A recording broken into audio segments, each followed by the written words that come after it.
Hello and welcome everybody to the ESL Collegiate 2019 Preseason Invitational. Earlier this week, we saw DePaul take down Villanova in a 2-0 sweep. The reigning champions yet to pick up a match win this season. Looking pretty rough for them so far, but DePaul starting off on a great foot. We have more action ahead of us today as well. I'm Steven Sir Bucket Kang, is joined by an amazing desk here as I got Daniel Digon Gonzalez and Aiden Zyrene Moon. Thank you, gentlemen, for being here today. Yeah, again, super excited to talk Big East. A very explosive start earlier this week with the second place finisher DePaul beating Villanova. As you said, I'm excited to see what the rest of the season holds. Yeah, and we're going to be seeing a completely new team today that we know pretty much absolutely nothing about in Georgetown. Yeah, Georgetown, the school from DC. Excited to see them finally join the Big East tournament. Yeah, Georgetown in their first split taking on St. John's, who just had their first season last year. So very young rosters here, although St. John's, important to note, new player coming in, very, very hype, and a lot of word around this new jungler. Yeah, I'll be excited to see Notorious P now take over the jungle position there. They had a couple people swap in and out of that role last season. Now a little bit more stability, high-ranking player. Excited to see what he brings and what a dominant jungler can do for a team. It's funny because it's the beginning of the year, so it's like stability for now, until further notice. That's true, so, that's true. Yeah, but people are expecting him to be definitely an upgrade over what they had previously, and when the jungle position, in my opinion, maybe a little biased as a jungler, I think it's one of the most important to rally a team around because the jungler will dictate a lot of the style of, does he play to the lanes or do the lanes play around him, and when do they start doing that and what points of the game?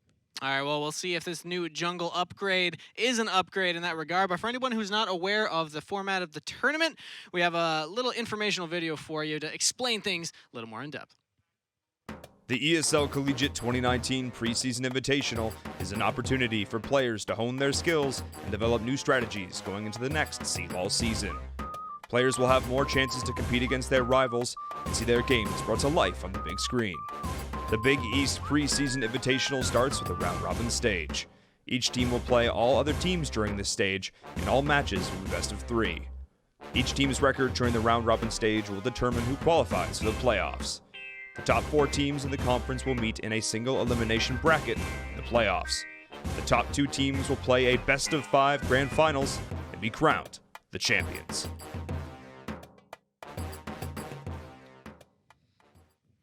Now that we know a little bit more about the tournament and how it is operating, I want to give a very special thank you to a partner for us here at ESL, Grubhub. Thank you for partnering with us. And make sure that you join in on the action at home by getting that $12 off discount on your first order of $15 or more. And you can also participate in our cast and chat chowdown at the end of the show by voting ahead of time on Discord. So it's too late this week, but make sure for next week you hop onto Discord and vote on what wacky foods we get to try, delivered from Grubhub. Now, Danny, I know that you got to eat some earlier this week. What was your option? It was sushi. Sushi was so okay. good. Hey, Yeah. that's not too wacky. No, it wasn't too crazy, but definitely had to have hot wings before, and that was terrible. So let's not do that, please, all of you at home. And let's make sure we include Zyrene in this. He's vegetarian. We're making sure that he's going to get to eat all the delicious things that Grubhub can bring us. I think it should be that we get normal food like sushi, but then he gets like cucumber, peach, I don't know, something like zucchini sushi or something like that. See, here's the thing: is people they're like, oh, you're vegetarian. Oh, you must love vegetables and all that. I'm like, no, I'm a damn carbivore. Like that's what I chow down on. I like pizza. I like pasta. I like fruits. Wow, he's coming in heavy right now. I'm a fruitarian. All right, he's seen what happens if you don't clearly state exactly. what you're supposed to. You get a salad when you say you're a vegetarian. True. I'm Terrible. like, that's elitist. That's That's not so elitism. good. That's elite-ism. I tried. All right. Well, I'll take a look at the That's standings carnism. of the tournament so far. We got DePaul, St. John's, Seton Hall, and Georgetown Marquette taking the victory so far. Only teams yet to pick up a win. Again, Villanova. Very surprising to see on there as they are the reigning champs. Yeah, Villanova at 0-2. Surprising start there for them. They have an expanded roster, and it is a preseason tournament. We've seen them before have a little bit of a slower start, but they never really lost a series other than the one to DePaul last season. So surprising to see them that far down. Excited to see St. John's that we're going to get to see earlier. They had a viewing party on their final game of the season last season. It was a packed house. We got to call in on Skype and see the whole crowd there. It was a lot of fun, and I'm excited to see what they're able to build upon after a solid first season in the league. Yeah, and they started off with a win as well in this one. So, some momentum behind them. Interested in Georgetown, though, because a new team picking up a win in a new program that's just entered, that's really curious to me. So it's like, did they have this talent around to begin with and they just started to pick it up and it was always there? Or did they attract some talent to, enter the program? It's very interesting because sometimes it's like a grassroots club type movement. And I'm unsure what the infrastructure looks like at the moment. And I want to see what the talent looks like, especially coming out of that school. Yeah, 1-1 after the first few days, but we do see their roster right now. Fireblaze 4K in the top lane, Shifty Crescent mid lane, Hyung Minkim in the mid, with Yulia and Minboy on the bottom side. Now, I know that these are new players. It's a new team here, but right off the bat, looking at Minboy Junior, Diamond 3 support player. So I like to see these higher ranked individuals on the bottom side. I'm a support player myself, so I this might just be my own bias. Zyrene, you're biased towards the jungle. I'm biased towards the support. How dare you? No, I know. Scumbag support, right? What about you, Degon? What are you thinking about Minboy right off the bat? So I think what I like is that he's the highest rated member of their squad, and it's in the role that's going to be doing a lot of the decision making in the form of support, definitely in structured competitive play. I think a lot of the success is going to revolve around the macro play of them. We've seen them get a victory earlier. They're 1-1 on the season, and if they find success, it's going to be through his play.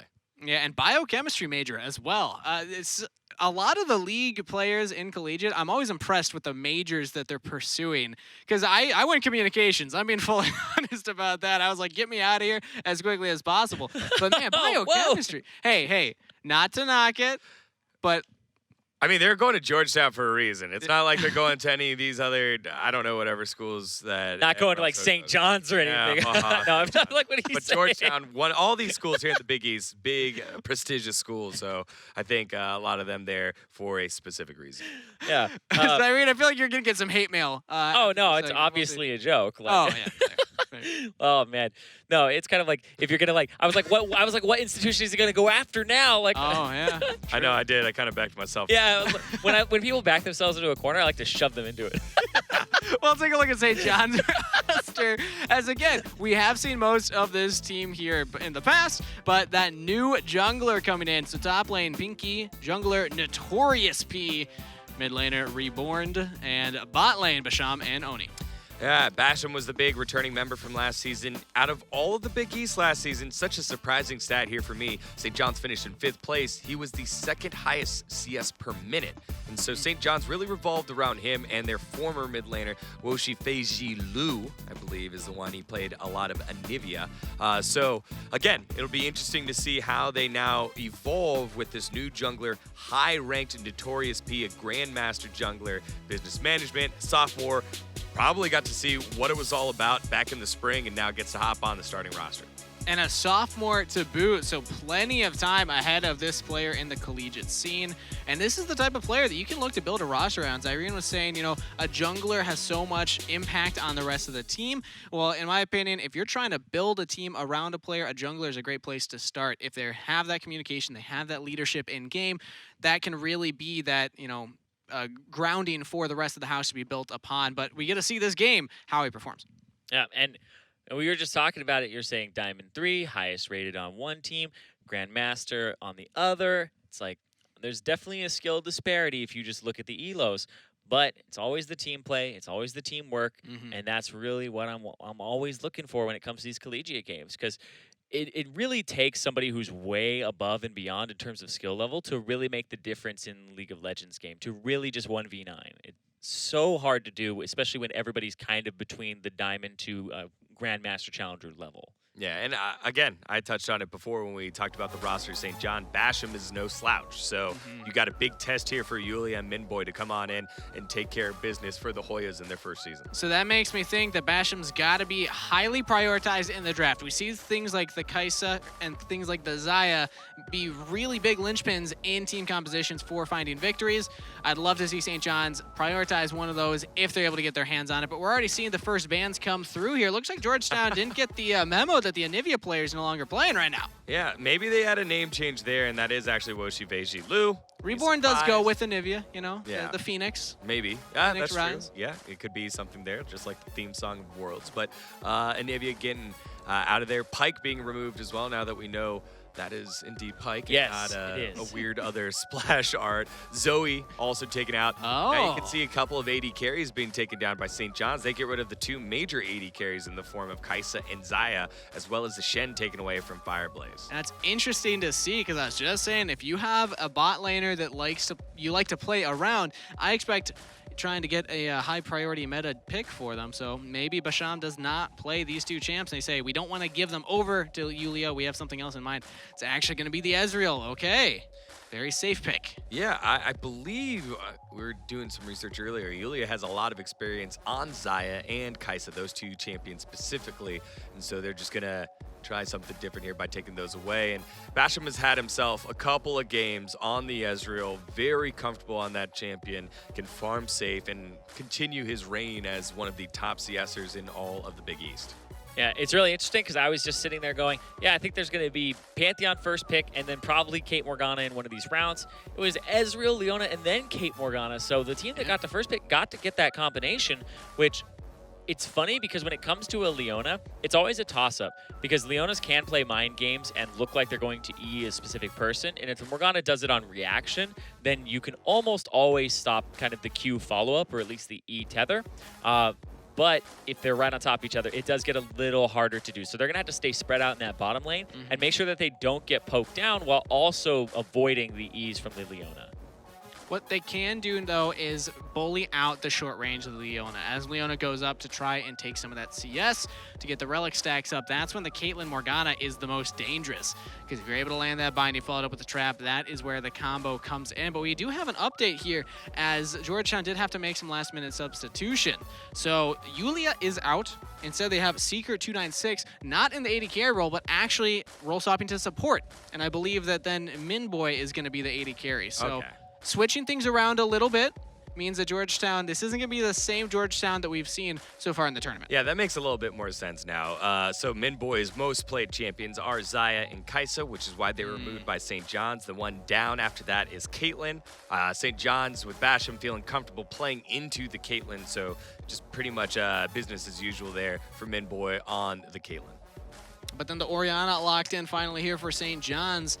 And the Gangplank chosen into the Fiora. That's something interesting to me. This Fiora was first picked, which means that St. John's had plenty of opportunity to counterpick it. What do you think, Zyrene, about the Gangplank into that in particular? I feel like this matchup is one where the Gangplank will have a bit of harass early, and he'll just, you can take either Klepto. Most people take Grasp because it's fun, kind of like scale up, deal a lot of extra damage in trading early. So I feel like the Gangplank wins early. The Fiora just destroys him and turret dives him past like level 9, level 11. So it gets pretty bad for the Gangplank. There isn't too much for him to actually orange out of, save for a slow.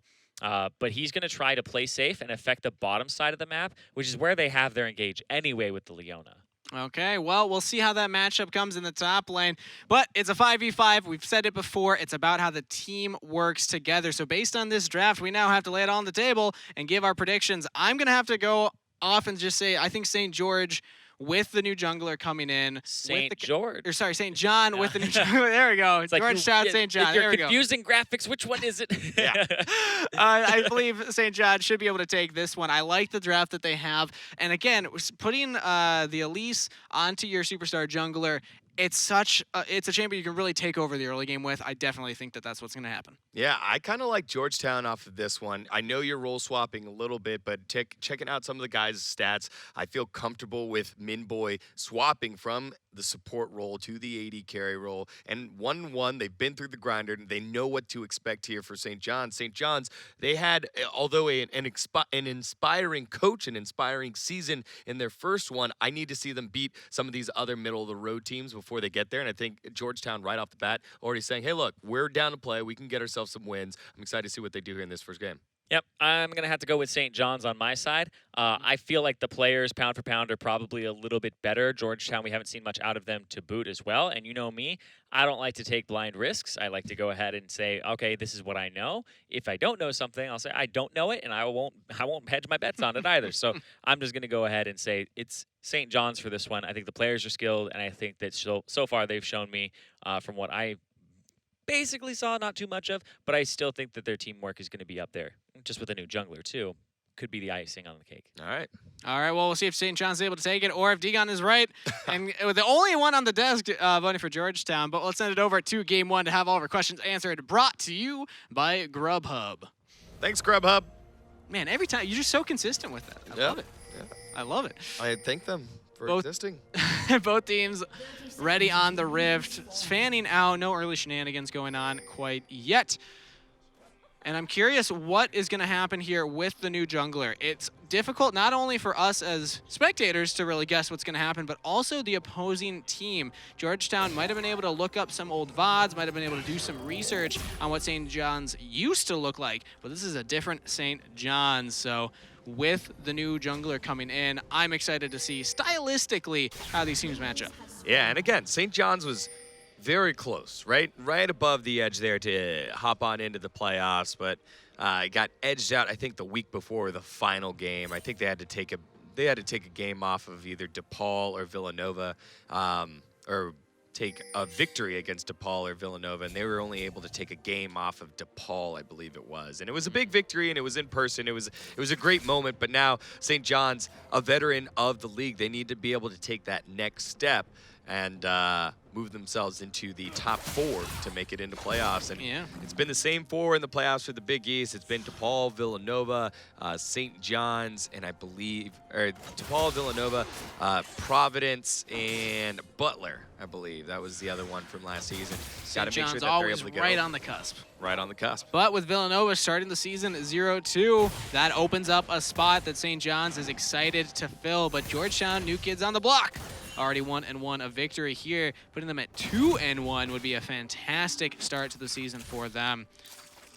And the Veigar pick in particular, something we didn't mention during the pick and ban, takes a little bit of time to scale up. You see it getting shoved in early by the Orianna here, and probably going to be seeing a lot of this. It will be difficult for young Minkum to really come online given this matchup. Yeah, I think, again, on the top side of the map, you just got to make sure that Fireblaze is able to keep up with Pinky. And Pinky just doing a solid job here, not giving up that vital strike right there, and no HP given back to Fireblaze. And this was, I think, a greedy buy by Fireblaze to go Doran's Blade right off the bat, knowing that you're going to get constantly harassed. But look, level 3's hit. The cage lands onto Reborn.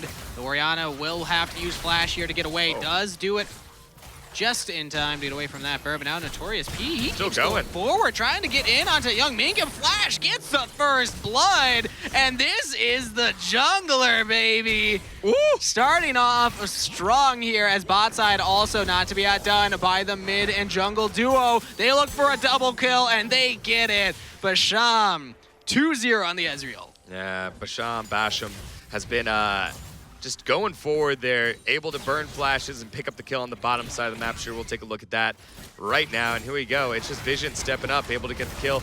No binding there, and it's an aggressive skill choice here by Seeker, not getting the Black Shield against this very aggressive bot lane duo, going with the Tormented Soil. And when you miss your binding and you don't have Black Shield, somebody's going to die. And instead, it's both members die there for Georgetown. Yeah, Basham even has the teleport available, so you could look to reset. On the top lane, Fireblaze died in that last little break as well. So look at St. that. John's just getting kills all over the place. Yeah, St. John's already with a 2,500 gold lead at 4 minutes in. Hey, this is a fantastic way to make a statement. St. John's have yet to lose a match. They're 1-0. It's still early in the season, so I didn't want to make any statements too soon. But based on this performance, they're looking like a powerhouse right now. Yeah, again, St. John's just kind of bullying around Georgetown all across the map. It was a good initial gank here by Shifty Crescent in the mid lane, but Reborn held his water, waited for a bit, and even when Notorious P went in and missed the cocoon, I was like, all right, well, he missed the cocoon, was able to mitigate the damage in the mid lane. Here's the counterplay on the top side. Pinky flashed away already, is able to get safely away under the turret as bot side Vision looking for the initiation. There's no more bloodshed available. Seeker, walking a straight line. 6 flashes away. Notorious P's not going to throw out the cocoon quite yet. Ooh, does go a little wide. Basham trading with Minboy, but no kills taken there. Yeah, good combo there by Minboy to dish the damage and turn it back around. But gank on the top side of the map, able to get a flash, but the gold lead is just massively on the side. This is almost 1,000 gold per minute. Yeah. 3,000 gold at 5 minutes into the game. Turret plates are falling, kills are going over. Notorious P's looking for more. They lock him down, and Minboy falls yet again. Reborn even with the roam. Vision's in trouble, though. Oh, the shield barely keeps him alive. A double kill to Notorious P, and is able to repel to safety. St. John's.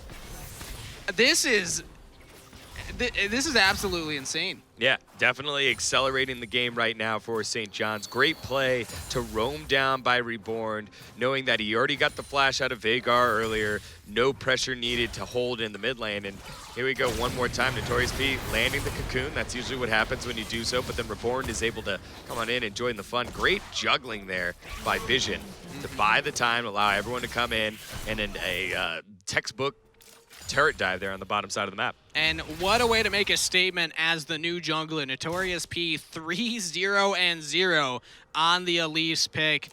Absolutely popping off in this early game, and we expect this type of pressure to continue. Every lane has a CS advantage. Every lane has a gold advantage. And this is definitely the type of composition that you can run away with. You have initiation in the Leona, you have pick potential with the Elise, as well as kiteability with the Ezreal. Team fighting with the Orianna, they got everything. Yeah, they've got a lot here for St. John's, especially in this first game. It's so nice to see them be able to just learn what they pick up where they left off and show what they've learned so far. It's a massive gold lead here, and Notorious P is pushing the pace here, isn't he? Fireblaze is gonna walk up. Yep, he jumps forward. When is Notorious P gonna go for it?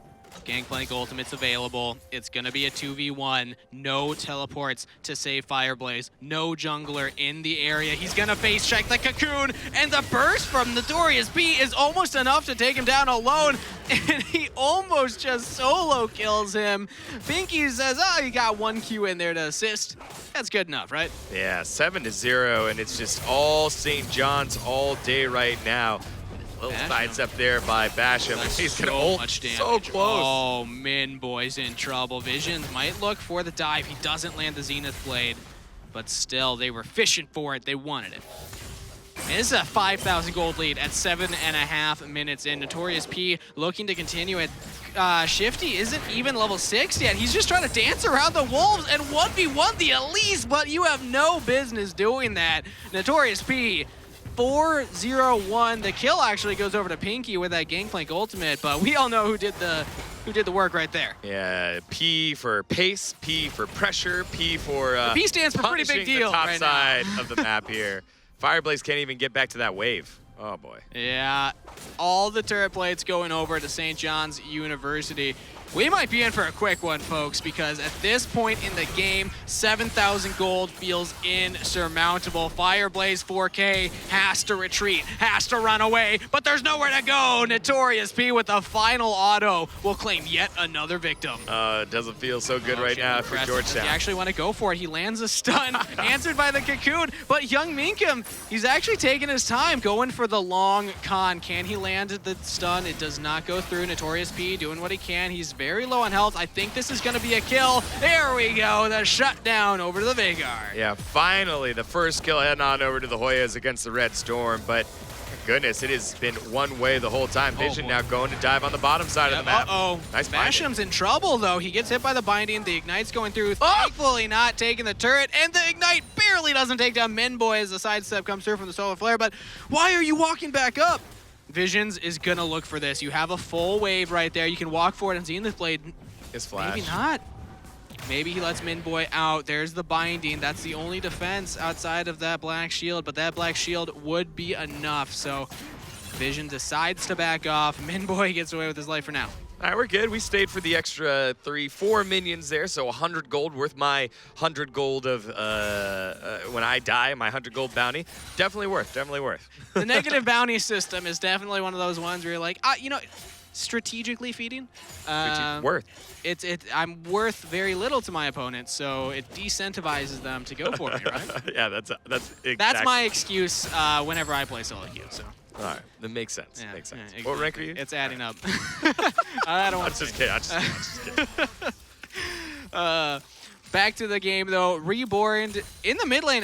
We haven't been seeing that much action here, honestly. Notorious P did that early gank. Reborn got a couple of assists, but outside of that, it seems like Notorious P has been content to play around this top half of the map. And still going up here. Oh, Fireblaze. Not having a fun game right now. The turret's gonna fall. They still have 3.5 minutes to play with turret plates. They take down the top turret, maybe even getting this bot once Ult Flare comes through. Oh, but the ultimate from the Ezreal does not land. These Caitlyn traps are too much. Basham goes down. The shutdown onto Shifty Crescent. They even take down Vision. 2 kills go over to Georgetown. Yeah, a little bit of an opportunity there for the Hoyas to find something. Now Fireblaze going 1v1 against Pinky. And Pinky in a little Can trouble. he actually proc it? He does. The healing's coming through, but I think Pinky still got this. Flash forward by Young Mingham gets the flash out of Pinky. And Fireblaze just barely goes down. Blazing into an inferno as Pinky drops down the cannon barrage. Whew. That's a rough position to be in. It's a lot of pressure happening on the top side of the map. 0-4 for Fireblaze 4K. Yeah. The team does get the Drake, but again, this gold lead has been massive, and Notorious P is just pushing the pace of this game over again. It doesn't matter what you put down. No event, no horizon will stop them from pushing forward in the match. And honestly, he landed that cocoon. I was a little worried that Shifty Crescent was just going to get one shot right there. But hey, at least Georgetown are able to defend this mid turret. That's the last bastion of defense here to maintain any kind of control. They even take down Basham. Well done by Shifty Crescent. This Echo really coming online now. Oh, and Vision's in trouble. Yeah, completely caught out. That's a double kill over to the Echo. 3, 1, and 2. Putting some competition in for Notorious P right now. Yeah, Shifty Crescent now getting himself a little bit turned on here. Fireblaze is pretty far behind. It is quite the long game here for Georgetown if they want to get themselves back on in it. The problem being they still got a long ways to go. Degon 6,000 down. But they do have that dragon, helps them move around the map a little bit better, and I definitely think that's helping Shifty Crescent right now in particular. It's all down to this Echo, because yes, Notorious P is very fed, yes, Pinky is very fed as well, but if your Echo, your roaming champion, is the one with all of your gold, that means that you can carry that gold around the map and try to make plays with it, but unfortunately they are about to lose this mid turret. Actually, not quite. Young Minkham's out of mana, so he can't actually take him down, but the binding lands just out of turret range, and now the answer comes in from Notorious P, taking down Seeker. Yeah, Young Min Kim with a decent attempt there, but he used all of his mana. He was out of mana, and unfortunately goes down. Yeah, that is very unfortunate there, but as all this action is going down, as the mid turret will fall, we actually have some match updates from elsewhere around the tournament. So Zyrene, what should we be paying attention to elsewhere? Thank you very much, Sir Buttkick. Yeah, Seton Hall just took down Butler in Game 1. They're heading into Game 2, and this was off the back of some great team play. Even though the other team had a Nocturne and Butler was kind of covering some of the fights, it was a rather close game, about a 6,000 gold difference by the time the game ended, and it came down to a Baron bait that was taken by Butler, and then just the back off, the kiting that ended up happening from Seton Hall. So Seton Hall head into Game 2 with that momentum, and honestly, they definitely look a little bit better on the day, so I'm expecting them to 2-0. I'll come back to you guys with an update later, and we'll see how that one's shaken out.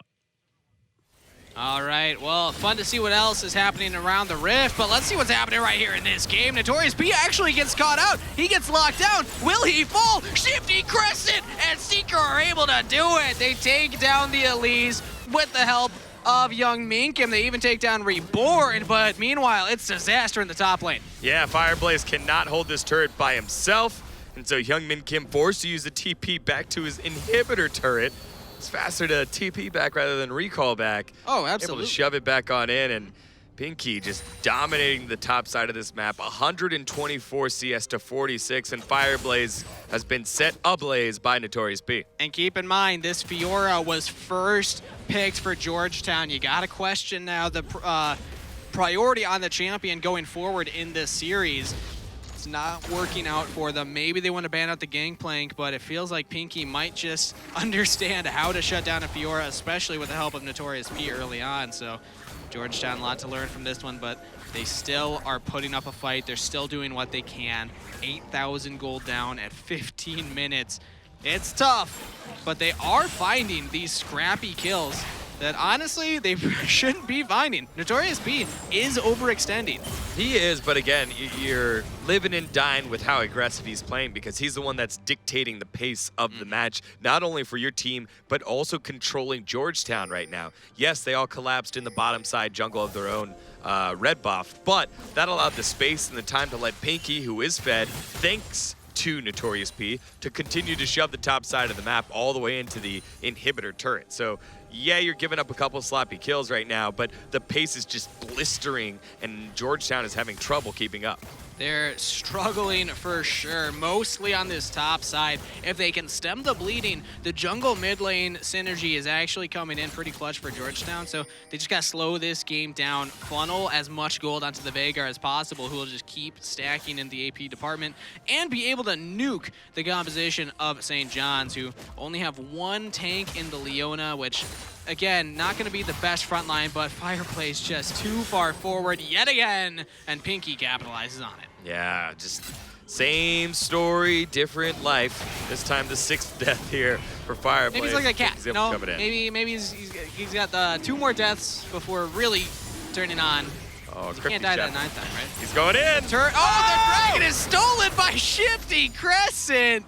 Oh, beautiful play. Even Chronoshift's back to safety. See, this is why no matter the gold differential, no matter what's happening topside, Georgetown, they're still putting up a fight. Yeah, this is the resilience that I was talking about earlier. Didn't expect it to be this far down this early, but they're still finding ways to battle back. Now that's 2 Drakes in their coffers. They're starting to run out of top lane turrets for each Drake, but they're still finding ways to get back on in there. The Hoyas holding on for dear life. Again, it's about the scaling. Young Minkim, the more CS he gets with that Q, the more AP he gets, as well as damage to champions. You're going for the Spooky Ghost build with that Glacial Augment. They might have just caught out Pinky on the top side, and they do. That was a massive shutdown, a huge influx of gold into Young Minkim.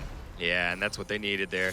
You get your late game scaling Veigar online. He's not that far behind in terms of CS in his opposing, next to his opposing number. Now gets the Spooky Ghost for the slow as Minboy. Oh no, Minboy caught out in the mid lane, trying to CS, trying to get some gold in his pocket, but unfortunately goes down. Yeah, Vision didn't take any damage in that last one. Look at his health. Win in.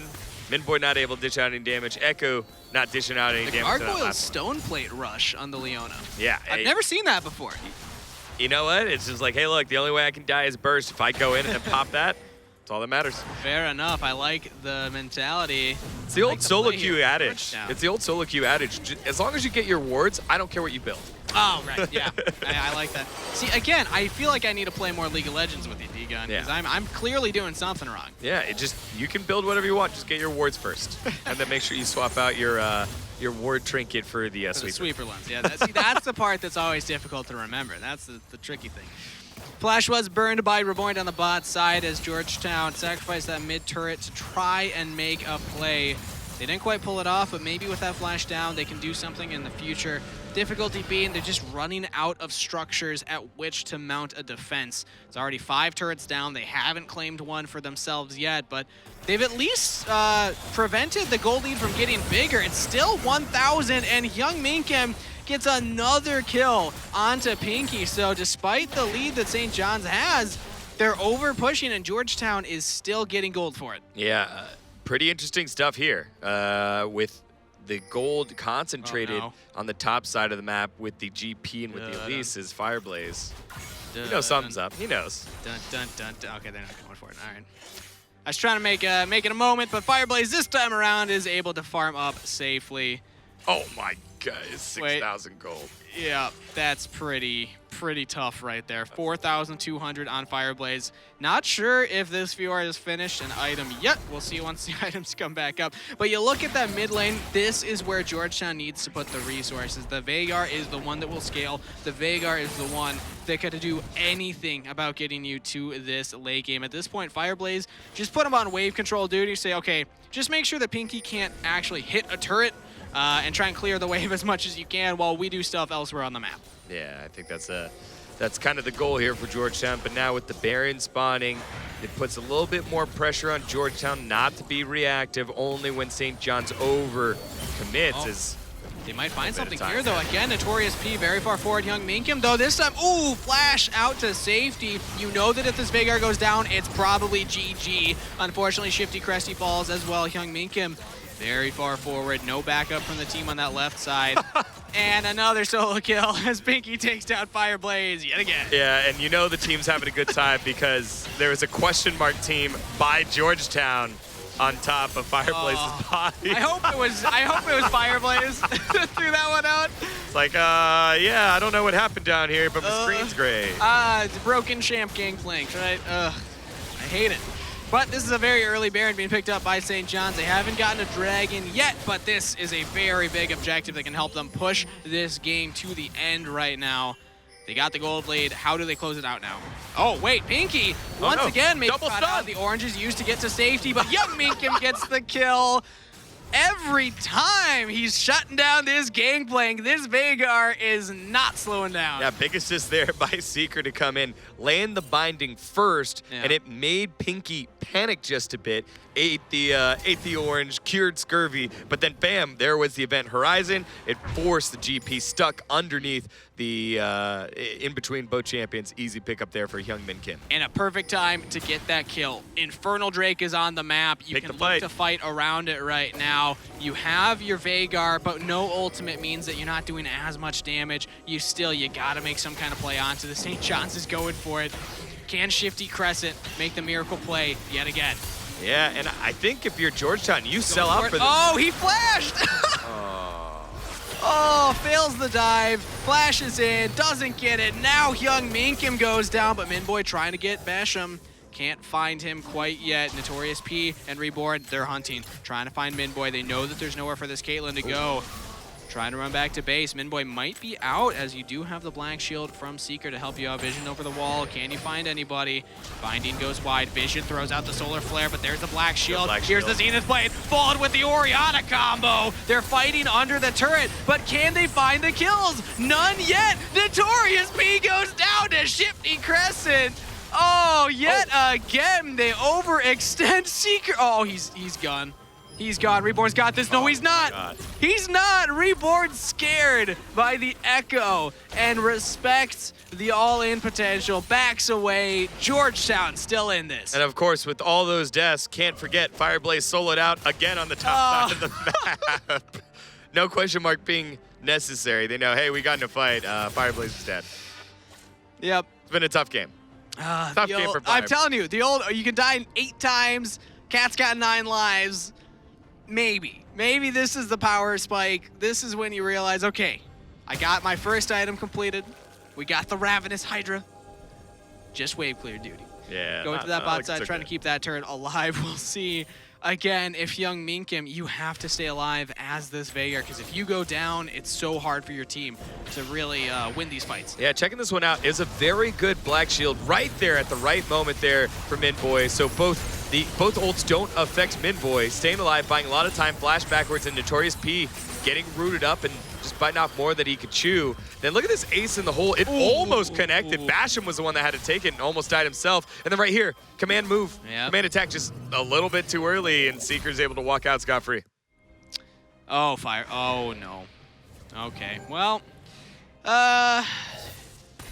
Let's see how long he lasts. Look at this. Basham He's running would around. rather CS the minions He's trying than pick to, up this kill. just Oh, trying to burn save flash. time. Flashes for it. No, this is good. Look at how much time he's wasting. He's going for it. There's the question mark pings again. Can he turn the fight? Level 12 Fiora, 1 item against Notorious P.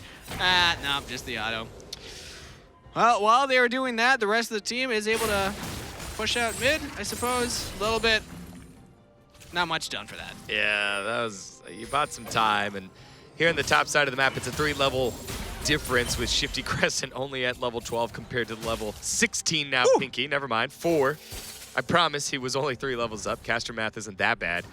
On the bottom side, though, Young Min Kim, he's trying to solo defend here against Basham. This turret's not long for this world. There it goes, and this gold lead, 13,000 gold.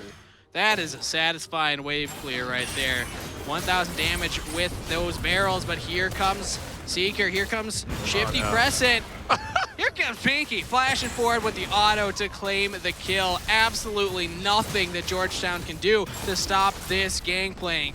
Tearing through this top side, but maybe Young Min Kim can make the difference here. Reborn still has the ultimate available, completely whiffs it though, gets stunned up. No one can actually take him down. The ultimate comes through from the Veigar, but it's not enough to take him out. Notorious P on the flank, and St. John says that was an awkward little skirmish, but I guess we'll just take the inhib anyway. Yeah, the Echo ult misses everything. Young Min Kim comes in, you're like, okay, here comes the Veigar, misses the Baleful Strike, misses everything, ults a full health target. With shield. With shield. Yep, but maybe they can do something here. Notorious P is stunned up. The teleport coming in from the Orianna in the mid lane, but Seeker cannot survive for long enough. Neither can Fireblaze. Finally, they land another stun here. The 80 carries out, but Notorious P is the big raid boss right now. You gotta watch out for this Elise. It's 2. The Gangplank even taking the middle inhibitor. All inhibitors go down. Georgetown defend their Nexus, but that's pretty much all they got left. Yeah, they only defended their Nexus because they didn't defend their inhibs. So the inhibs basically took so much time out of St. John's that they're like, all right, I guess we're good. 15,000 gold It's about lead the now. little things, Deacon. It's tough. It's about the little things. Let's take a look at this one more time. Again, decent engage, 2-man stun here, but Notorious P is able to buy so much time with the Zonias and then repelling on up. There goes Seeker, who is also trying to Zonias but gets blown up before anything can happen. Fireblaze forgets he has riposte, so doesn't take any of the damage. And then from here, Young Min Kim able to get the damage down so that Min Boy can find one, but by that time, they'd already gotten everything they wanted. Yep, all she wrote. unfortunate right there. Oh, what a backing animation. Whoa. So this gotta be pool party gangplank, right? Yeah, pool party gangplank that looks like Graves. It does. It looks. See, I that's. got you. I got you. I heard that. It's not on you. All right, thanks. You know, for the longest time when I first started League of Legends, do you remember the back then, like before you knew every champ, before you knew every ability, every ultimate? As you know, unfortunately, Minboy does fall down to Notorious P. That's so much burst damage. But for a while, I thought Gangplank and Graves were the same champion. It took me a while. Okay. Got it. No, yeah, that makes sense. That look the same. Baron being started up here by St. John's. This will be the second of the game unless Shifty Crescent. No, he walks into Reborn. No! Catches him out. He's just trying to wait long enough to get into that Baron pit, but goes in way too early. Gets locked down, gets taken down, and the Baron will fall to St. John's. I like where he heads at, Shifty Crescent, but he got a little overeager. Yeah, and that was all without the Gangplank. Pinky just kind of shoving right up in the mid lane, and that's going to be a very difficult base defense here for the Hoyas. Level 7 Gangplank has been getting so much solo XP. Double Infinity Edge completed in this build. Fireblaze makes it an even 11. And now the rest of St. John's just rushes forward.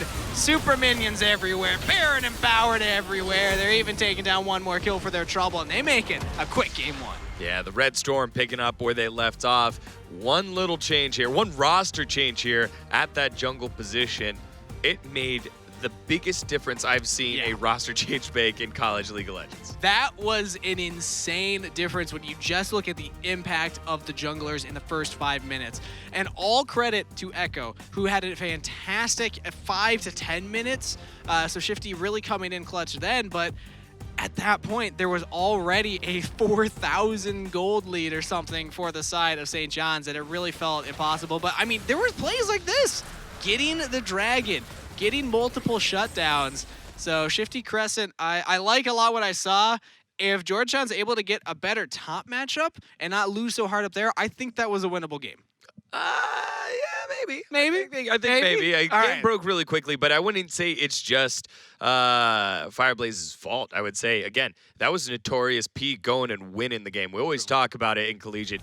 Are there times where guys or teams give away the game? Sure, but this wasn't one of those times. Notorious P was constantly dictating the pace of the match in the early game. The two highlights that we decided to pick here are highlights of Georgetown kind of winning here, but we're skipping the whole part where St. John's was dominating the game and earned the victory here. And so in this case, like, yes, it seemed slightly closer than what it was, but again, just highly impressed with the jungler there. Even Basham had a little bit of an uneven game for St. John's. It goes on the back of their rookie. The rookie comes on in and sets the pace for everyone, has a little bit of trouble later on because he's playing aggressive, but he made all the right moves from minute 1 through 15, and that just led to that massive, was it 6,000, 8,000 gold lead in 15 minutes. Absolutely insane. Hard to keep track of at the end there. Notorious P, great job. And with that game one all wrapped up, we want to give a special thank you to our partner, AnyKey. Make sure that you go and sign the GLHF pledge to get your Twitch badge, and you can let everyone else know to join as well to help combat toxicity in online games. I don't like it in my game. Degon, I know you don't like it in your games. I think we can all work together to help reduce that. So make sure you go sign the pledge, but that is it for game one. We're going to get ready as game two is right over the horizon. You're not going to want to miss it.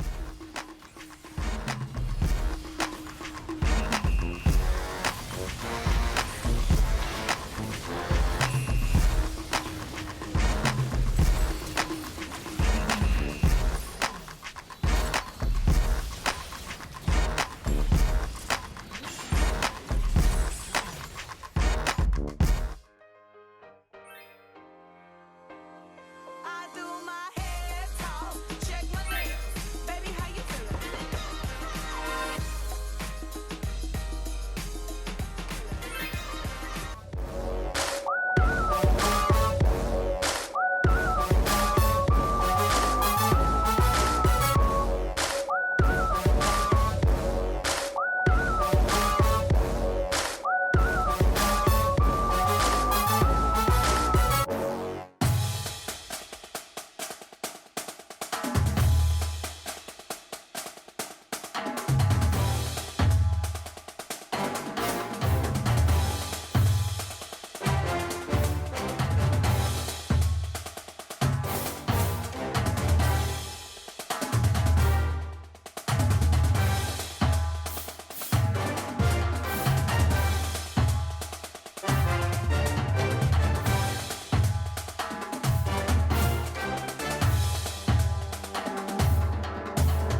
Hello and welcome back, everybody, as we prepare for game number 2, Georgetown versus St. John's. And that game 1 ended quickly. St. John's got their lead and they ran away with it, winning every single lane and not letting up the pressure.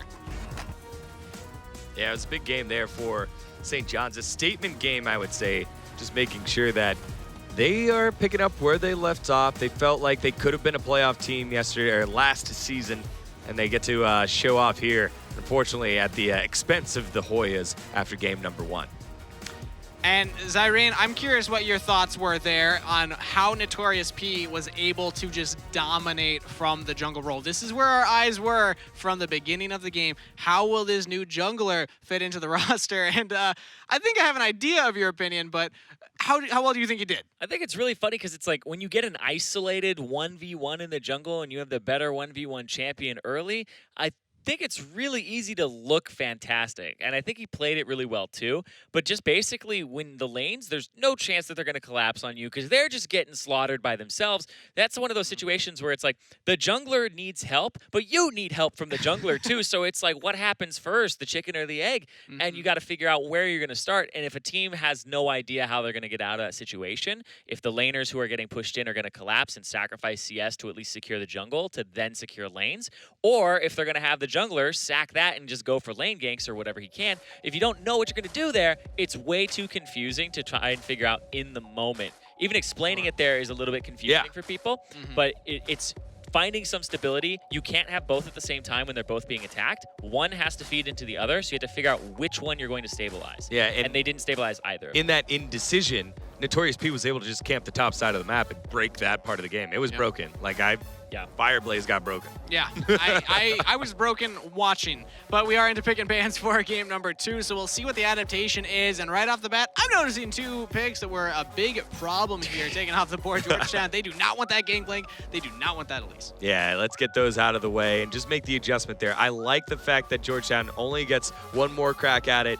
and force Notorious P off of something different. He was just dictating the pace, zipping around on the Elise. Get rid of that and now start somewhere new. The Ezreal going to switch sides, switch hands now into the hands of Minboy. Yeah, interesting pickup there when the Kai'Sa is still available. We'll see if St. John's wants it this time around, but there's the Kha'Zix locked in.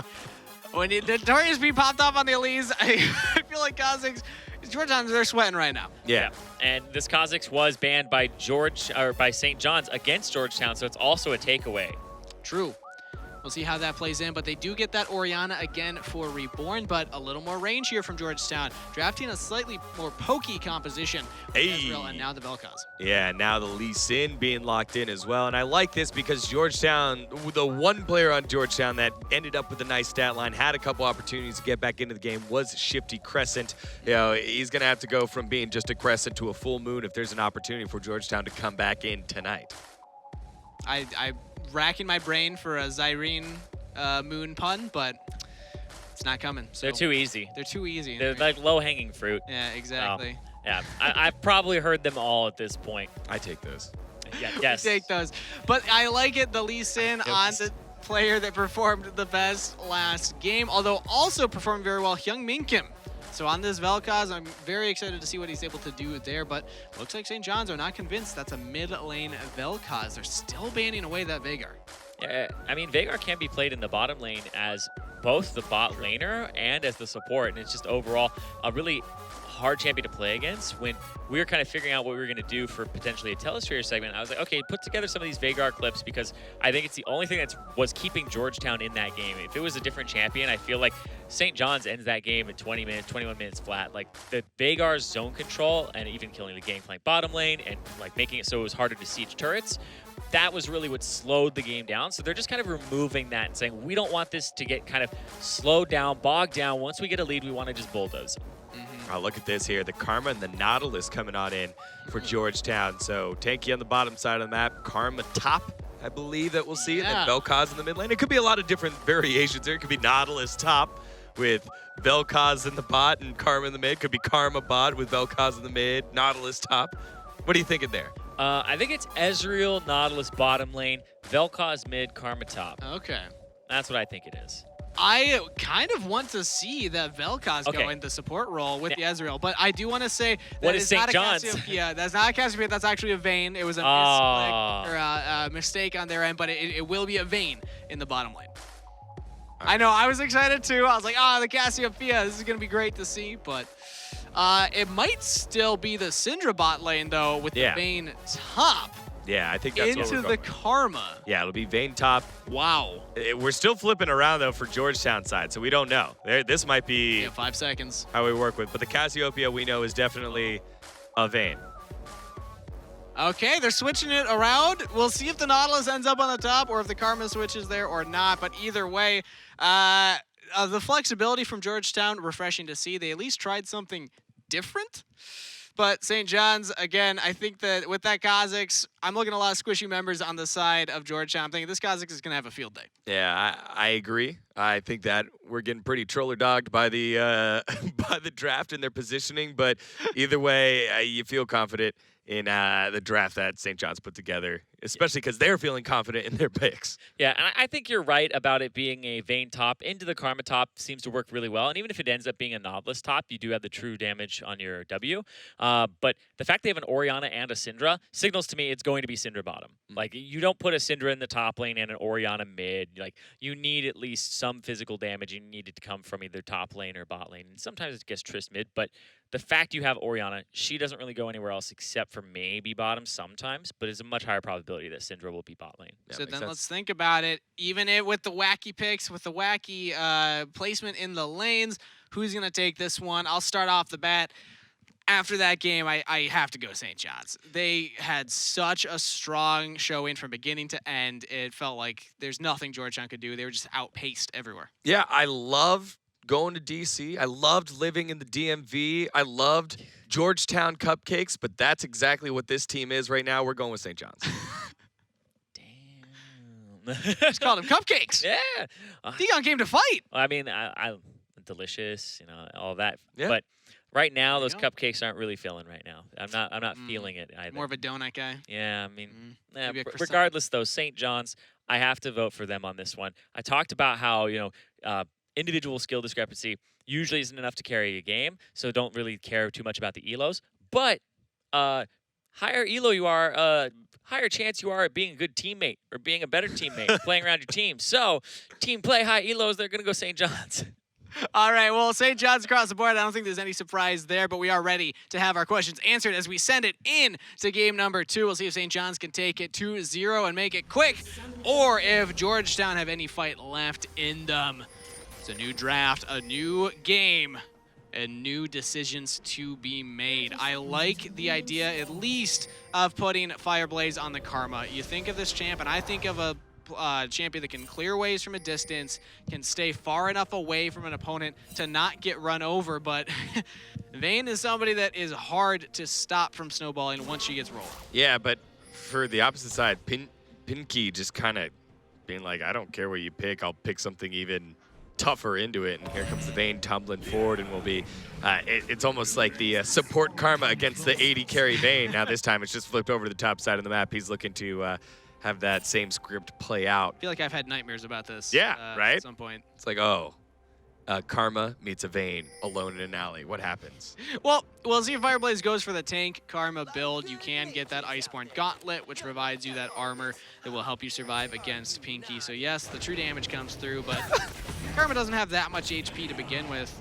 I like this from Pinky, though, dropping that ward early, helping Notorious P track the enemy jungler. Yeah, and it's just signaling an aggressive play by Notorious P, saying, hey, look, I bet I can still 3-buff him, possibly, and just have that individual information there just in case to keep where the Lee Sin is. You could also think about heading to the top early to go for an early lane gank, and it looks like that's what he might be doing. Here comes the Kha'Zix. Heading up around this area, might just go to steal this camp. They have the ward down. Notorious P knows that the blue buff is available, and it would appear that Shifty Crescent is nowhere nearby, so should be a free buff picked up here. Let's see if Shifty Crescent notices this or sniffs it out. There was a ward in the Pixel Brush, but Notorious P was able to walk around that, so they don't have any information that the Kha'Zix is here, but maybe he'll just sense it and go for that buff on the bot side. Yeah, it doesn't seem like it right now, as Notorious P uses his scanner to make sure that he doesn't walk over top anything else. And this is just smart jungling by the young prodigy here over for St. John's.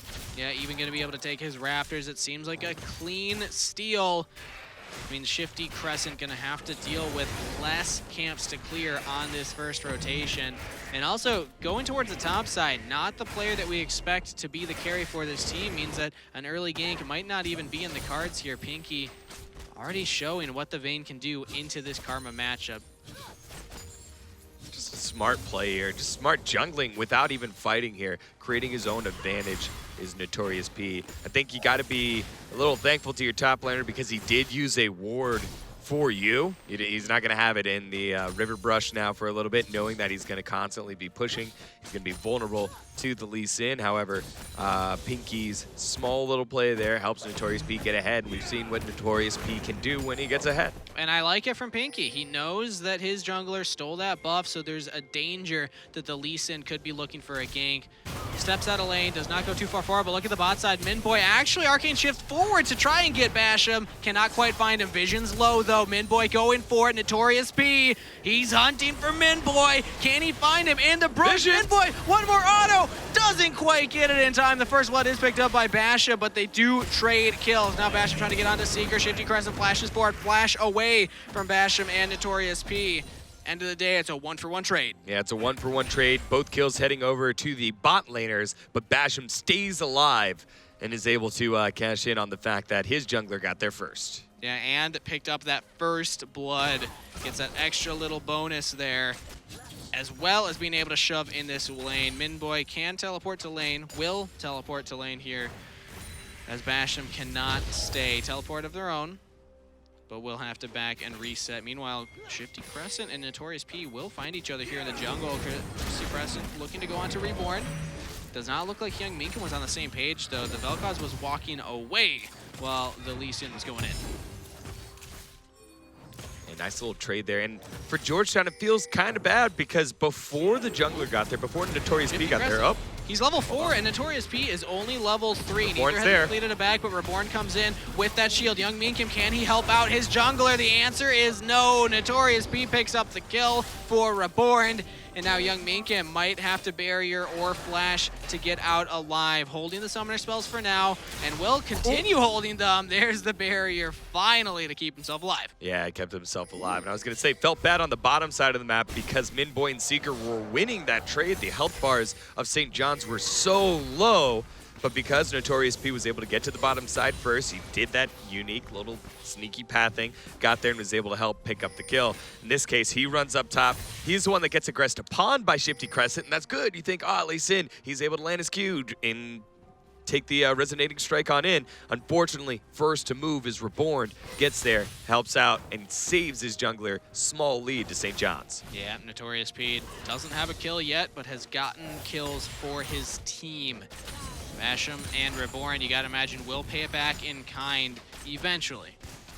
Meanwhile, topside, not as much action happening here this time around, but Pinky still finding himself with a CS advantage as Death Sentence lands onto the bot side, plus Cat of the Week onto Seeker, but still fairly tanky Nautilus, so no extra action. But Pinky opting to take the Kleptomancy, so not only is the Vayne ahead in CS, but also just ahead in gold in general. Yeah, it's a cheeky way to expand your lead if you feel comfortable in the way that you're playing. And I think after that first game, Pinky just bodied Fireblaze. He's like, yeah, I can bring whatever. It's fine, guys. And Fireblaze has not completed a back yet, so sitting on a lot of gold in the inventory right now, which means that Pinky can definitely capitalize on this, continue pushing forward, has level 6, can look to all-in Fireblaze if this Karma walks up too far forward.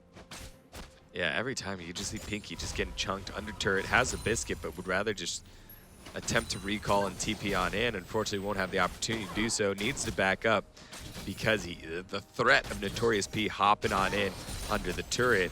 Instead, he stays and get a nice little chunk here. Maybe looking to fight Pinky, as Pinky did take a turret shot. Pinky walking forward. One more auto should have it. Oh, gets the kill and flashes to safety. A sliver of health, but still alive. Yeah, Pinky just showing off now on the top side. Burns his flash, but Fireblaze He wanted to back. He knew that he wasn't in position because he hadn't bought the items quite yet. And because of that, goes down. We'll have to TP back on in a second. Doesn't want to go for it there. Notorious P was prepared to look for that gank. Kind of surprised that Vision didn't actually follow through with that, but either way, slightly less action in this game compared to last. I have to say, D-Gong, there is not an insurmountable gold lead already at 8 minutes, so this is good news for Georgetown. They found a way to slow it down, putting Fireblaze on this Karma. Even though, yes, you're down half CS, at least you haven't died 5 times at this point yet. Yeah, and I think it's also the pathing of Shifty Crescent. Everyone just being aware of this jungler that could possibly be popping way off. Instead, playing a little bit smarter, holding him at bay, and that's what's, I think, the main contributor to slowing down the game. Yeah, St. John's looking to establish control around this bot side. And actually, it looks like they're going for a gank here. Notorious P and Reborn. Oh, no. 4 people coming down to party on the bottom side of the map. No invitations necessary. They pop over the plant. No flash on Seeker. It's trouble. He's going to have to try and dredge line to safety. Actually, dredge line's in, but there's Notorious P doing the damage, plus the shockwave. That's an easy pickup kill onto Seeker. I don't think they get anything more for that. Vision actually could be in some trouble. Minboy, missing the skill shots. Yeah, Vision is able to get away. The Dragon should go to the side of St. John's, but while this is going on, let's send it over to Zyrene, who's got an update for us elsewhere in the tournament. Thank you very much, Sir Butt Kick. And yeah, we have that update. Seton Hall ended up taking the game and the match 2-0 up against Butler. It was actually really decisive. It was about a 22.5-minute win. The scoreline ended up being, I believe, 20-3 at the end of the day. And this is that final ace that they ended up getting in the game. The turret dive came through. The Renekton took so much damage, but then just the reinforcements from the side.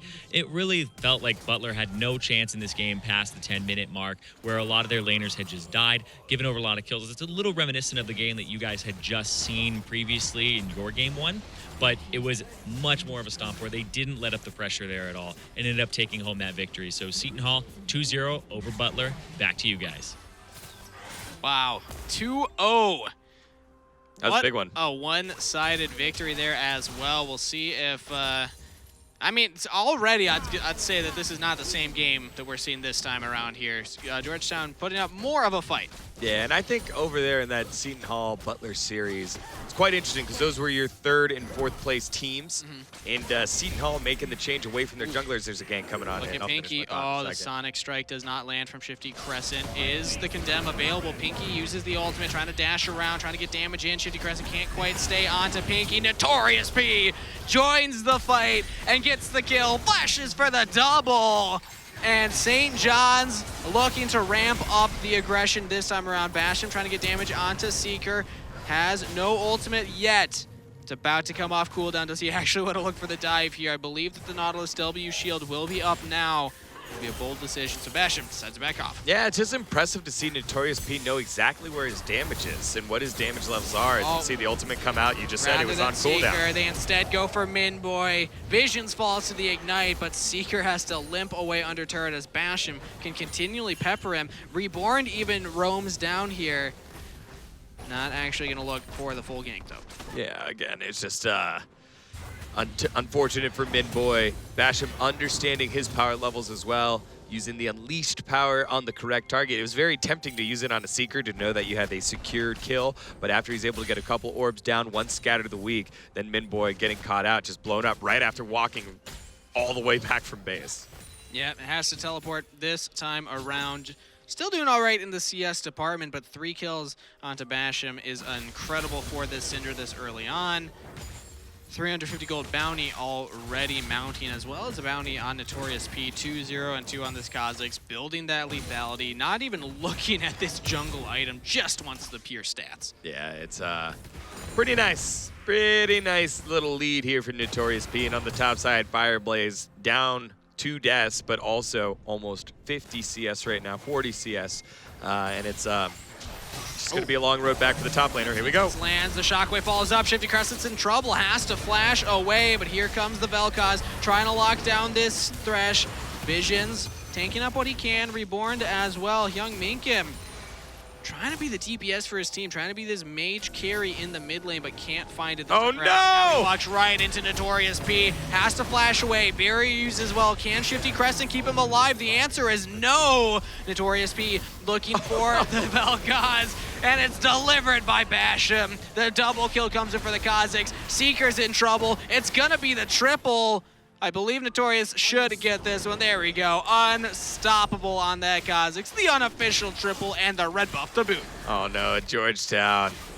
That was like going into those Halloween scary mazes where you go one way and you're like, oh no, don't go that way, turn around. They go the other way. Oh no, don't go that way. And then turn around. It's like, oh gosh, we're gonna die. They all died. Speaking of dying, Fireblaze, solo death again on the top side. Pinky is just not letting this player have a fun time on the Rift today. Yeah, you know, it's just tough for Georgetown to run into the buzzsaw that is St. John's. No one could have known that they were going to be that good. This pickup here in the jungle has done wonders, and you see it one more time. You think maybe there's an opportunity here, but then Shifty Crescent can't land his stuff, and then Seeker's like, nope, let's go the other way. Oh, nope, there's the Syndra. Oh, nope, I've got nowhere to go. Just a little bit of delayed comedy here after Notorious P able to pick up this last one.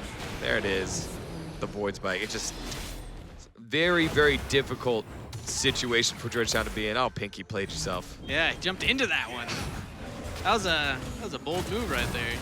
Double the CS though of Fireblaze. So while Fireblaze has only died 3 times this game, still not the performance that you want to see in this top lane matchup. And now Pinky's just walking forward, shoving Shifty Crescent out of his own jungle, level 7 on this Lee Sin. Really struggling for this XP right now. Yeah, and I've been in tournaments before where I've just been outclassed, and it's just really difficult when you play a champion, play a guy that knows your champ pool, you get a couple banned out, and you're like on your 2nd or your 3rd best champ, and you're like, man, this guy, his 4th best champ is just as good as my 2nd best champ. That's what we're seeing right now with Pinky, just kind of rolling on a vein. Like, you need to be practiced on Karma to play Karma top. If you're playing it just because it's a cute pick, because you're trying to shield everybody, in theory you know what it is, but then they know the exact matchup against it, it makes it so much worse right now. And so I think there are a lot of other top laners that possibly could have felt a little bit better, that achieve the goal of being supportive, like a Shen, or being your engager, like a Malphite, that also have tanky stats. And poor Fireblaze now just kind of stuck in this weird spot at 0-4-0, 71 CS, and a raging Vayne coming right at you. Oh, but look at Visions. Might have stepped too far forward. Instead, it's actually Seeker that goes too far forward. Gets destroyed by Bash and Flash away with the Unleashed Power. That's a double kill onto the bot laner for St. John's. Shockwave onto Young Minkim. Can they take down this Vel'Koz? Here comes the ultimate disintegration ray, but the death sentence is just that. Basham gets the kill, and that's a triple. Yeah, big triple there. The Ripped Herald has been popped in the mid lane as well, so Notorious P just accelerating the game once again, and St. John's have this game one more time in their own control. Yeah, yet again. Oh, Reborn. Oh, the BM move. That's just disrespectful. GLHF, everybody. Come on. It is, but it's one of those things where it's like St. John's is taking what Georgetown's giving it to them. True. And then they just keep asking of more, and Georgetown just doesn't quite have an answer. And here we go, Notorious P. Now finally getting caught out. With the help of Seeker, Notorious still flashes away, has the invisibility, but the dredge line connects, and the shutdown comes in for Seeker. That's exactly what Georgetown needed. You have to shut down this Kazakhs.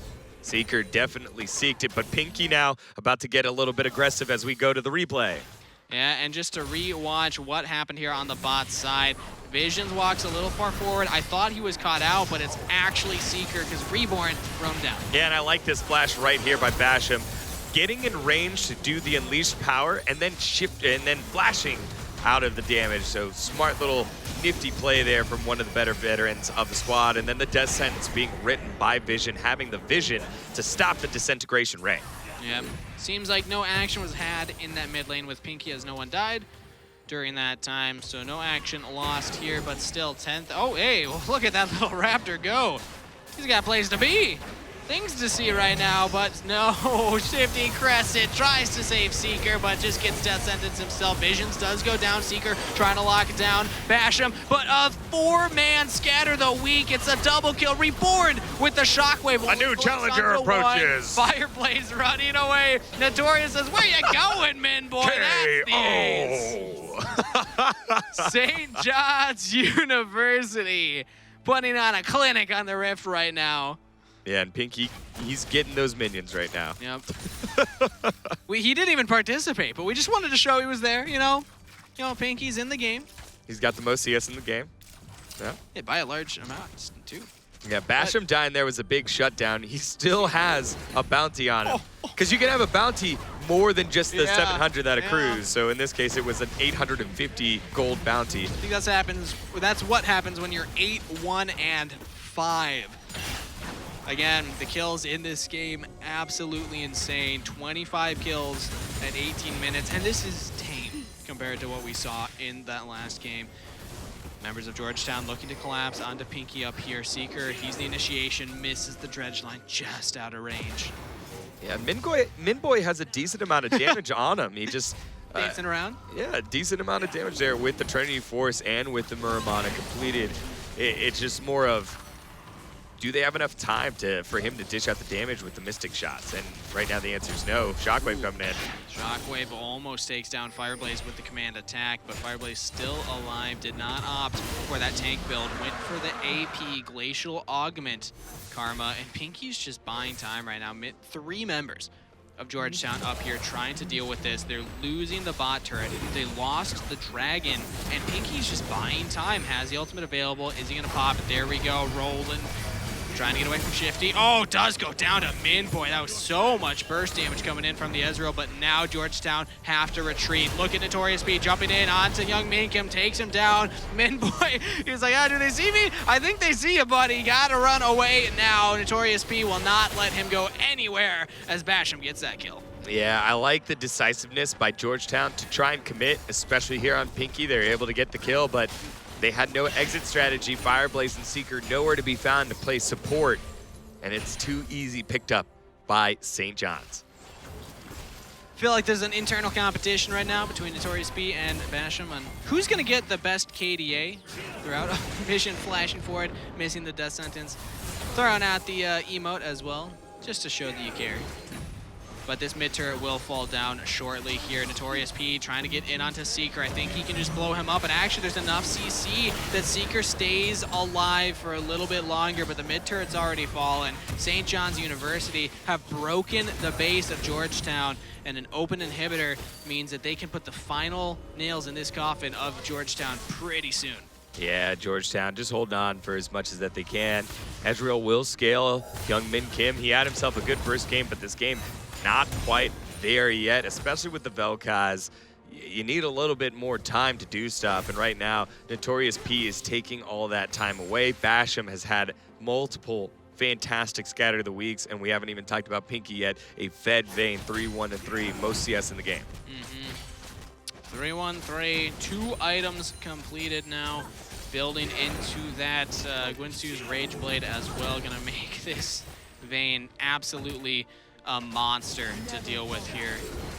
Fireblaze doing what you can to slow down Pinky, but there's just not much to be done. Baron's on the table now for St. John's University. They have 2 Infernal Drakes. They might look to take it, but instead Notorious P's getting caught out in the jungle. Another shutdown going over to Georgetown. Yeah, Georgetown finding a pick here, but still down a decent amount. Pinky still will be a thorn in their side, but here comes Shifty Shifty Crescent. Take him down, the root lands. Oh, the condemn, perfectly timed. Shifty Crescent not able to do anything. Pinky once more, flashing forward. Auto, keep rolling on Fireblaze. Oh, Shifty Crescent almost with a hero play. Oh, the resonating strike, just not enough. Pinky surviving the 1v2, but here comes Seeker. A new challenger approaches Dagon. It's also Minboy. Pinky cannot survive that onslaught as Minboy picks up the kill. Yeah, but all the while in the mid lane, the inhib will go down, pushing by St. John's, the squad from New York City, figuring this one out pretty well. Here comes the ult. Vision flashes away. There's just no range to follow up. Seeker gets hit by the shockwave. Basham not able to follow up because of that stopwatch. Seeker has been holding on to that for quite a while. But still, Georgetown holding on. Super's going to be pushing mid, but the Baron hasn't been taken yet. St. John's, they're looking for that next. Maybe Georgetown. We saw Shifty Crescent through it last game. The crazy steals are an option. Basham not respecting even Minboy's damage. He tries to go for a greedy back in the middle of the lane, but can Minboy catch him? He jumps forward with the Arcade Assault. Notorious P, though, he's able to pick up the kill onto the Ezreal, trying to find more. But now, look at this on the backline. Pinky tries to get on to the members of Georgetown, but Seeker spots him out, flashing forward with the dredge line. Notorious P's got the flash, might be able to get out of this one, might be able to turn this one with the help of Reborn. They get the kill onto Seeker, and St. John's keep the fight alive. Yeah, I'm loving how quickly you're seeing Shifty Crescent and Fireblaze. A turn face, about face, turn face, about face. All the while, like, Seeker's like, we're going in, boys. Follow me. And all the while, they are finding picks here. St. John's starting to get a little loose, getting a little sloppy. A couple kills heading on over to the Georgetown boys, but they haven't been able to turn it into anything quite yet. A third Infernal will be spawning here in just a bit, and it's going to spell doom. And again, lazy recalls lose games. That's one of my favorite ones here. And this might not be a game that Basham and the guys can lose. However, good thing to practice not lazy recalling in front of everyone. There's the first kill. Able to get a second one before going down. And then Notorious P is like, all right, this should be the end. And then the TP coming out from the vein from behind, and Nautilus was the right guy to catch him out. Yeah. Now back to the base, though. More action already. Death sentence in onto Young Minkin. Will be falling down. Reborn picking up that one, but now the dredge line onto Vision. Vision falls too. Actually still alive. There we go. Minboy finally picks that one up. Shifty Crescent looking for the steal. Looking for this Infernal Drag. But Notorious P says, not today. Flashes on. Goes for the backline, but look at Minboy. Still alive. Takes down Reborn. It's going to be Minboy versus Notorious P. 1v1. Notorious P, though, not going to chase Minboy. Will probably just take this dragon. Meanwhile, Pinky, not part of the fight, just goes straight top lane. Yeah, Minboy, I think, does the right thing and doesn't take on the assassin Kha'Zix 11 and 2, so he's going to back off here. Again, fights breaking out, and all this benefits Georgetown to slowly close the gap, except for the fact that it was a 5v4, a 5v3 if you count the fact that Notorious P was in the pit for such a long time. The top lane inhib turret does finally go down, and Pinky's damage has been done. And we see pings onto the Baron coming in from St. John's. They're ready to take this objective. Now with Super's pushing mid and topside, but here's how this play all started. It was all Visions and Reborn. Yeah, Vision's coming on in, landing 2 crucial death sentences and starting it off, but how quickly as Georgetown is able to collapse here, pick off Visions at one point, then Reborn is the next one, and it's a little bit of indecision here. Basham already kind of chunked from the dragon, then gets focused down here, tries to eliminate Minboy, but Minboy with a nice stopwatch going golden, able to kill him off. But then Notorious P, he did a fantastic job baiting out the dragon, then flashing over the pit to assassinate the Lee Sin without any vision. And now Baron's taken off the map here from St. John's University. They have the triple Infernal Drake. And I apologize, no super minions pushing to the top side. It was just the turret that went down. The inhibitor still remains, but regardless, Georgetown in a very, very dire situation. Just taking a stock of the gold lead, 14,000 to St. John's. They were able to hold off for a little longer this time around, but it feels similar to what happened in that last game. Pound for pound, St. John's winning lanes. Solo in the top lane, the jungle popping off, mid lane roaming around, and bot side this time, Basham really showing up here, 9-3 and 7 on the Syndra. St. John's looking like one of the scarier teams in the division. Yeah, I think so. Again, I think Notorious P, our first good look at him on the broadcast, is quitting himself well. Pinky has shown some range in what he's been able to play and what he's able to do. I kind of like the fact that he's been flexible in his picks. Basham, this is a new wrinkle for him, showing that he can play mages. And then Reborn, like everyone here on St. John's having opportunities to show off. Vision's substituting on in now. He is the formerly known as Ember Warg, the other holdover player from St. John's from last season. So some continuity for the St. John's roster, and maybe they might be a team to beat here.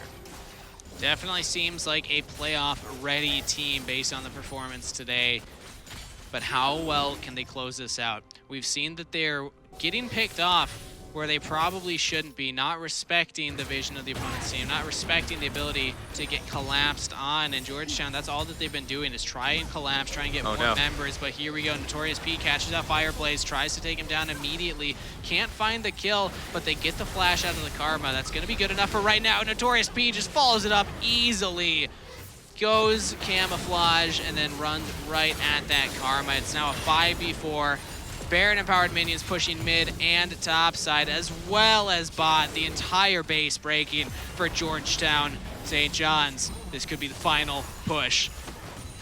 Yeah, crossing their T's, dotting their I's, making sure they get everything. Here goes Vayne. Forward, Notorious P as well. They're trying to take down Seeker. There's the depth charge. It's a 1-for-1 trade as the Vayne does fall down. That's the AD carry, essentially, for St. John's. Now they only have these mages and the assassin and the Thresh. Will it be enough to take down these Nexus turrets? The answer is yes for the first one, yes for the second, and the Nexus is under siege. Vision flashes forward. They're just trying to style on them at this point. Can they get the clean sweep? The answer is a double kill for Reborn to start it off, and then the Nexus will fall regardless. St. John's. These guys look terrified. Yeah, they do. It was a very dominant performance by the Red Storm in both games against a team that has won themselves a match. Georgetown, no slouches. Again, their first time in the league, getting their feet under themselves as an organization, as a team. But St. John's looking like they are ready to take that next step. We talked about it earlier. Barely missing the playoffs in their first season, having the support of the school and of the organization. Now with a couple of players, add in a couple new guys as well. And this looks like a scary team to behold here in the Big East. Yeah, and a lot of it coming around this top lane matchup in particular. It just seems like Pinky had the number of Fireblaze both games and just popped off. This play in particular, boom, flashes back, does not die, and still gets the kill and flash out of that Karma. And it doesn't stop.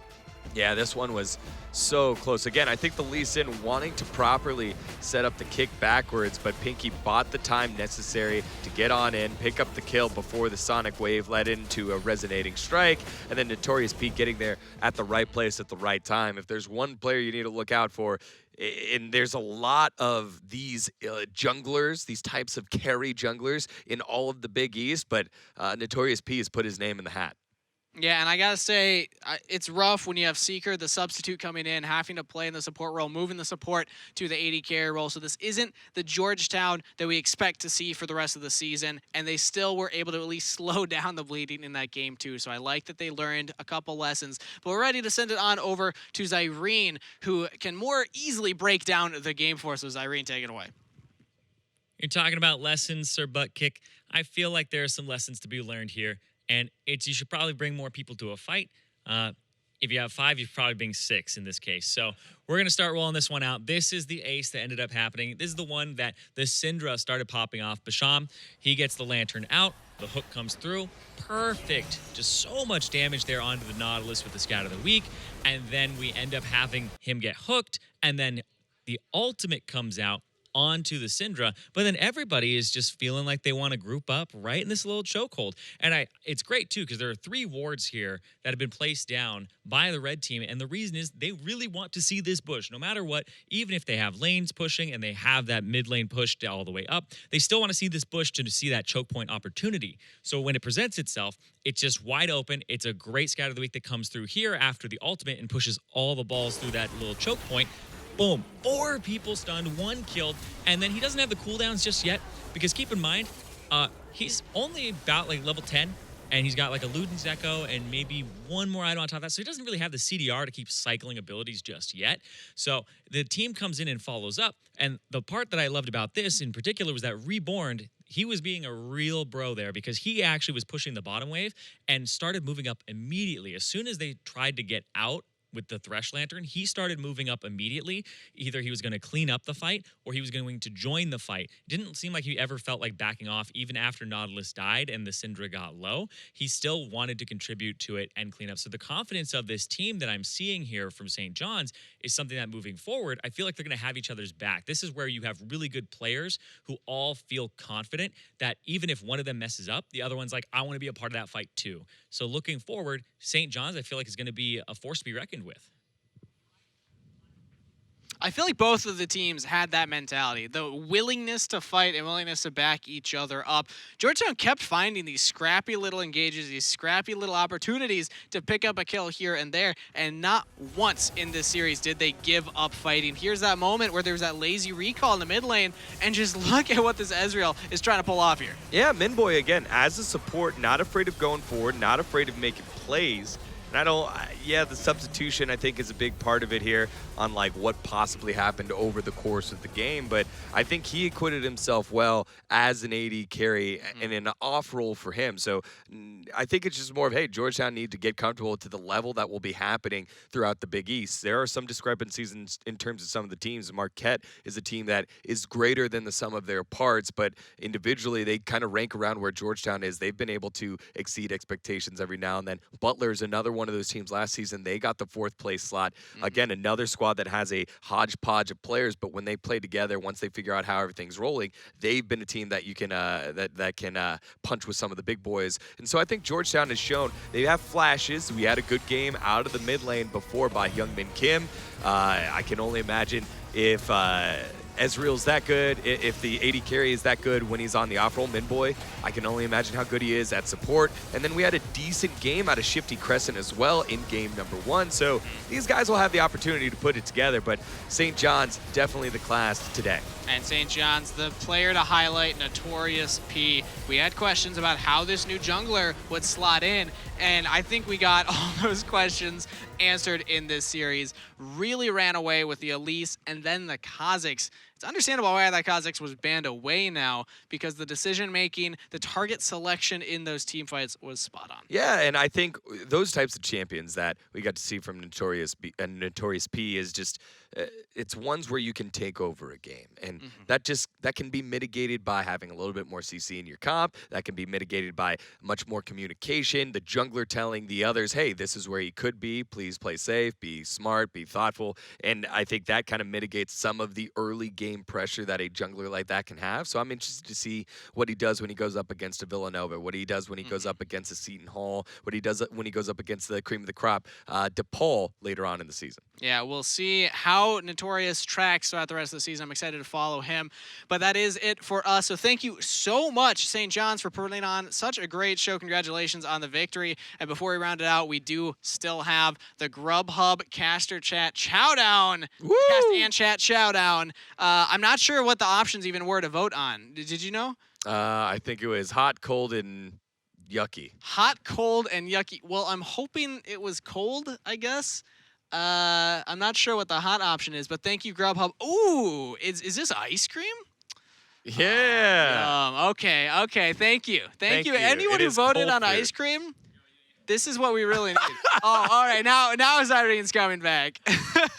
Yeah, well, this one doesn't have any meat inside. Thank you very much, Grubhubby. You're fantastic. Thanks, Make sure Grubhub. that you guys, when you use Grubhub and you use the code at the bottom of your screen, and when you log in and check that one out, you thank and tip your Grubhubby.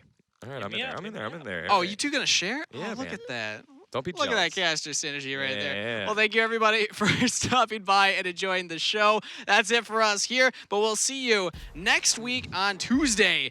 Same place, same time. You're not going to want to miss it. Congratulations, St. John's, taking 2-0 over Georgetown. Good job, St. John's.